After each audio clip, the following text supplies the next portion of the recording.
Welcome to food and foodies. இன்னைக்கு என்ன பண்ண போறோம்? இன்னைக்கு நம்ம தவா காடை பெப்பர் ஃப்ரை பண்ண போறோம். வாங்க எப்படி பண்ணலாம்னு பார்க்கலாம்.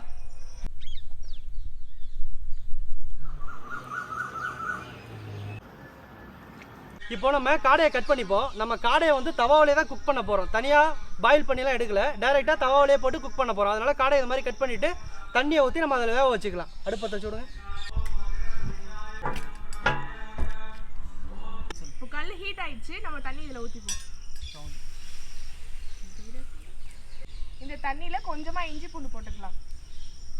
இப்போ நமக்கு தண்ணி நல்லா சூடாயிடுச்சு. ஸோ அதனால காடையை வந்து நம்ம தவாவில் போட்டுப்போம்.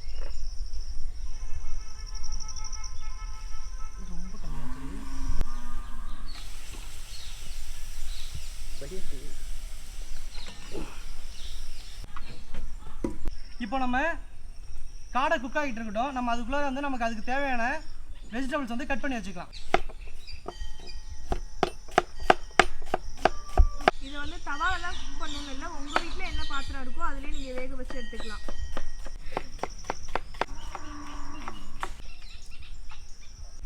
இந்த காடை பாதி குக் ஆயிடுச்சு, இதோட எடுத்துக்கலாம்.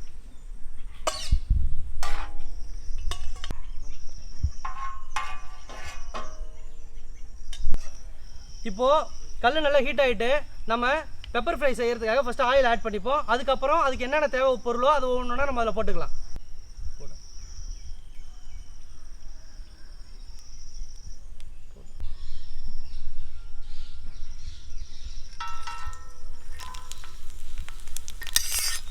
ஆயில் சூடாகிடுச்சு. நம்ம அதில் வந்து பட்டை, கிராம்பு, ஏலக்காய் இது எல்லாத்தையும் போட்டுக்கிட்டோம்.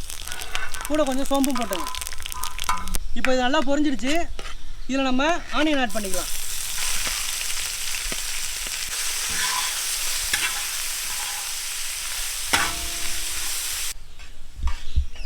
அடுத்தது தக்காளி போட்டுக்கலாம். இப்போ வெங்காயம் தக்காளி நல்லா வதங்கிடுச்சு. அதில் நம்ம இஞ்சி பூண்டு சேர்த்துக்கலாம். இஞ்சி பூண்டு நல்லா சேர்த்து நல்லா வதக்கிக்கணும், இஞ்சி பூண்டு ஸ்மெல் போகிற அளவுக்கு. ஃபஸ்ட்டு காரத்தூள் போட்டுப்போம்.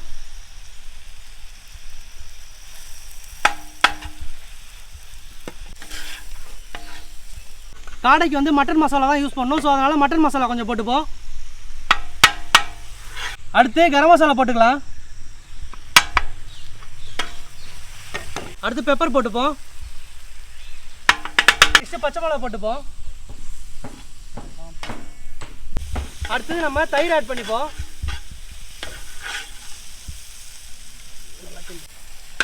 தயிரோட சேர்த்து கொஞ்சம் தண்ணியை ஊற்றிப்போம்.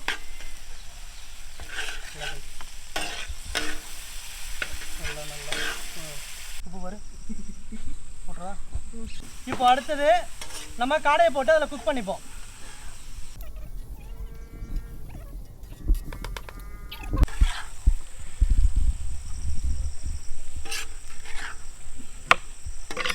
இப்போ இதுக்கு ஒரு லெமன் ஒன்று ஆட் பண்ணிப்போம்.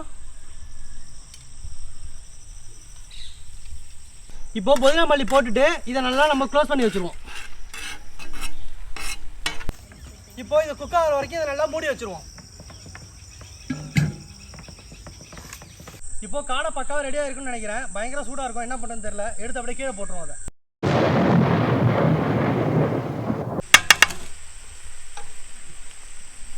இப்போது காடை சூப்பராக ரெடி ஆகிடுச்சு. இதில் நம்ம பெப்பரை போட்டு காடை இறக்க வேண்டியதுதான். இப்போ ஆல்ரெடி நம்ம இடித்து வச்ச அந்த பெப்பர் எடுத்து இதில் போட்டுப்போம். அப்புறமா கருவேப்பிலை உருவி போட்டுக்கலாம்.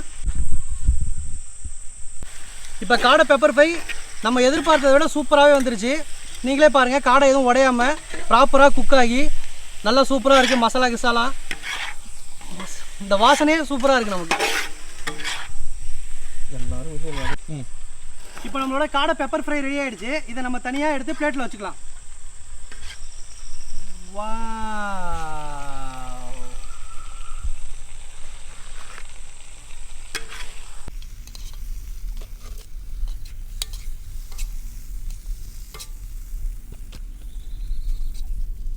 நம்மளோட காடை பெப்பர் ஃப்ரை ரெடி.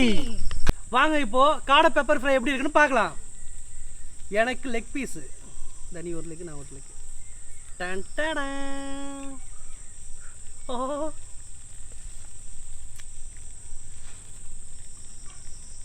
செம்ம டேஸ்ட்டு. இதே மாதிரி நீங்களும் உங்கள் வீட்டில் ட்ரை பண்ணி பாருங்கள். இதே மாதிரி சூப்பரான ரெசிபியோ டிஃப்ரெண்ட்டான லொக்கேஷன்லையோ அடுத்த ஒரு நல்ல வீடியோவில் பார்ப்போம்.